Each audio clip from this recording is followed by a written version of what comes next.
Hello, everybody. David Shuster here. Donald Trump is claiming legislative success as his tax and spending bill advances through Congress. But outside of Washington, D.C., the measure seems politically poisonous.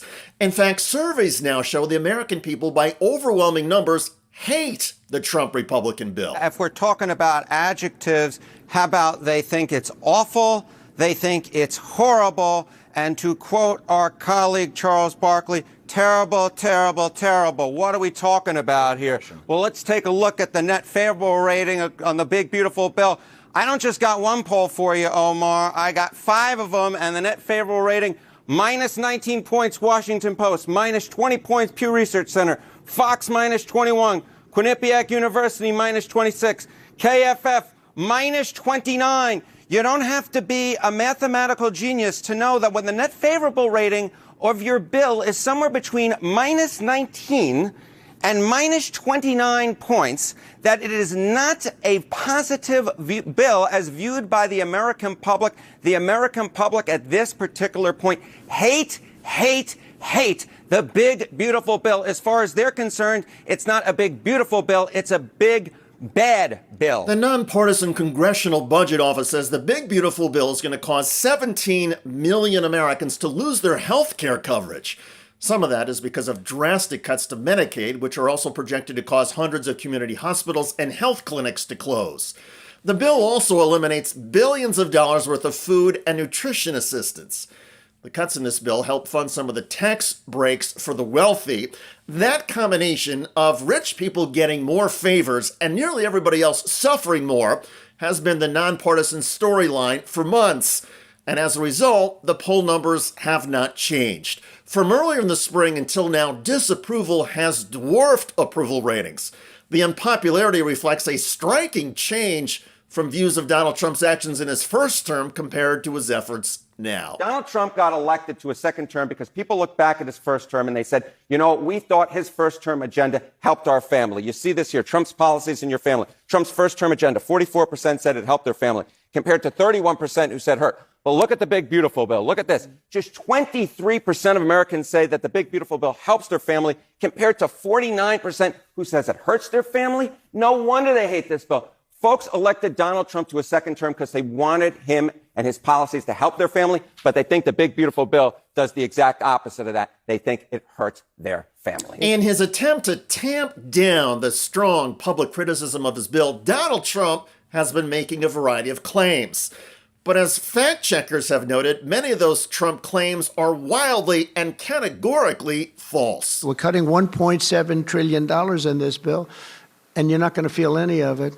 And your Medicaid is left alone. It's left the same.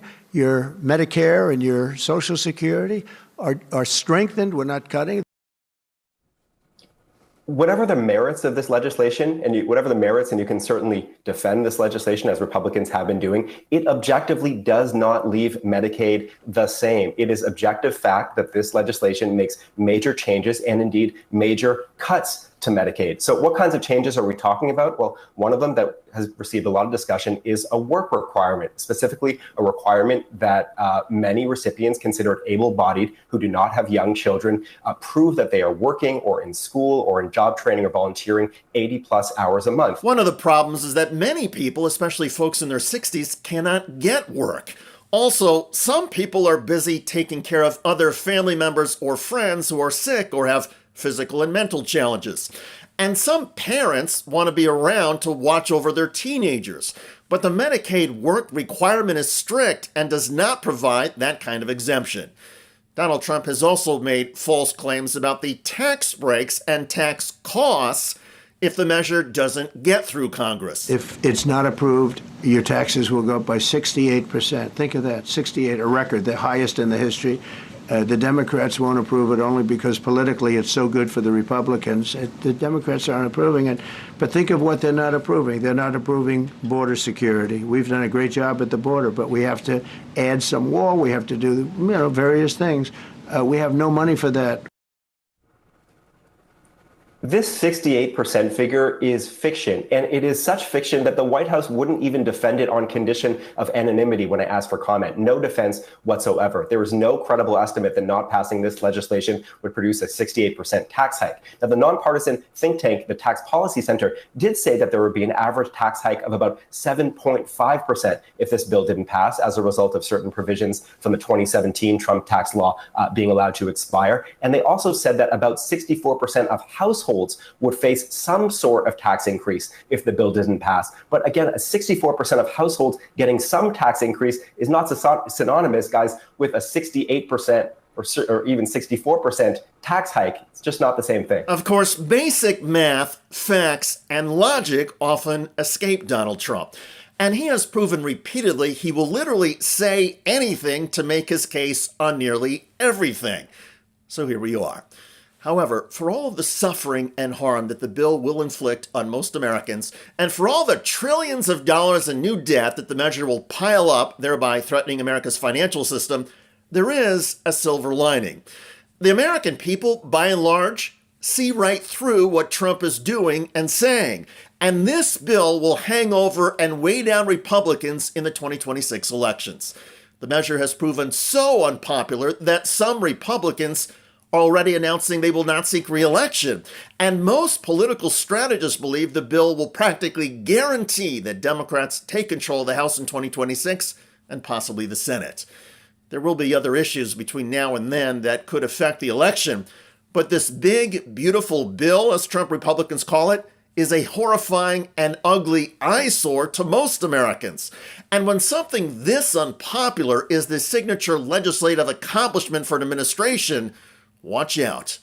The political winds in America are going to change, and the storms that Trump and the GOP are triggering will be fierce. By the way, Trump daughter-in-law Lara Trump is getting ridiculed and roasted over a possible run for the U.S. Senate. NBC News reports that among the Republicans considering a run to replace Tillis is the president's daughter-in-law, Lara Trump.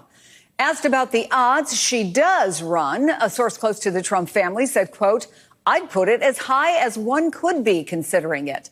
I know she's thoughtful and will pray on it, and it'll probably come once she is prepared. It could be sooner rather than later." But here's the kicker. Political strategists from both sides of the aisle are already raising red flags, and not the kind flown at Trump political rallies. I think she'd be a disaster for Republicans. Well, two things are true. The race probably would be over. She would win the primary, and she'd probably be the worst candidate that they could field. This has been a very tightly contested state. It's one of the states that Romney won and that Obama had won before. I don't think there's anything that's going on now inside the Trump world, what he's delivering, that makes him more popular in North Carolina. Check out that video at the link below. I'm David Shuster. Thanks for joining us.